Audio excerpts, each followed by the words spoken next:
Under the roots of a huge fir tree in a sandy bank lived 4 little rabbits: Flopsy, Mopsy, Cottontail, and Peter.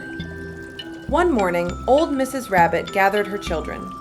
"Now, my dears," she said, her voice grave, "you may play in the fields or down the lane, but you must never, ever go into Mr. McGregor's garden." The 4 little rabbits grew very still.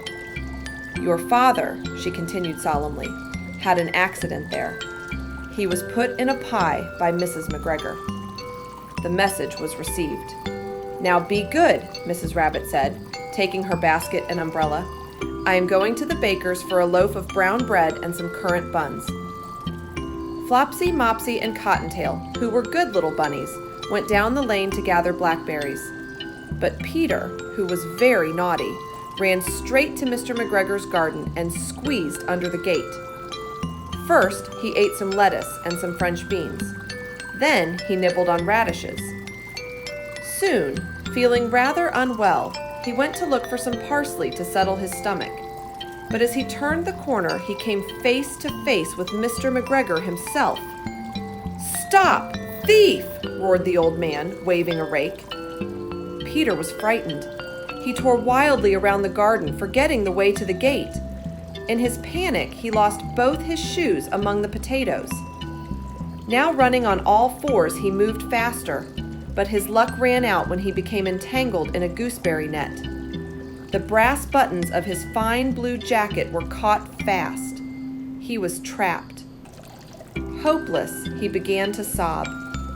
Some friendly sparrows heard his cries and fluttered down, urging him to try harder.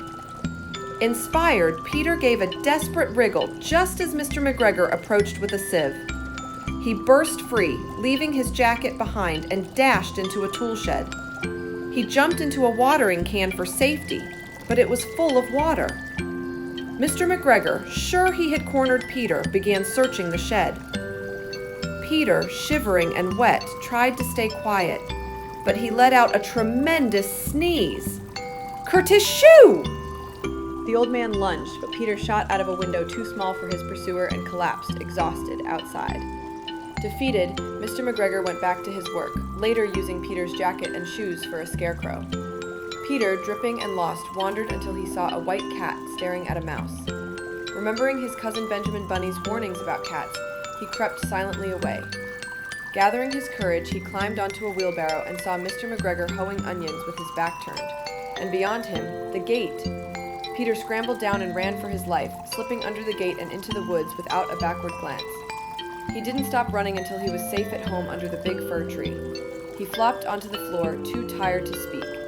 His mother, busy in the kitchen, was dismayed. "Peter, whatever have you done with your jacket and shoes? This is the 2nd pair of shoes you've lost in a fortnight." But Peter was already ill with a cold. She put him to bed and made him a dose of chamomile tea. "1 tablespoonful at bedtime," she said. As for Flopsy, Mopsy, and Cottontail, they had a wonderful supper of bread, milk, and blackberries for being so good. Well, that was Peter's big adventure. Wasn't he naughty? Now it's time to say bye-bye. I can't wait to meet you next time for another wonderful story. Bye for now.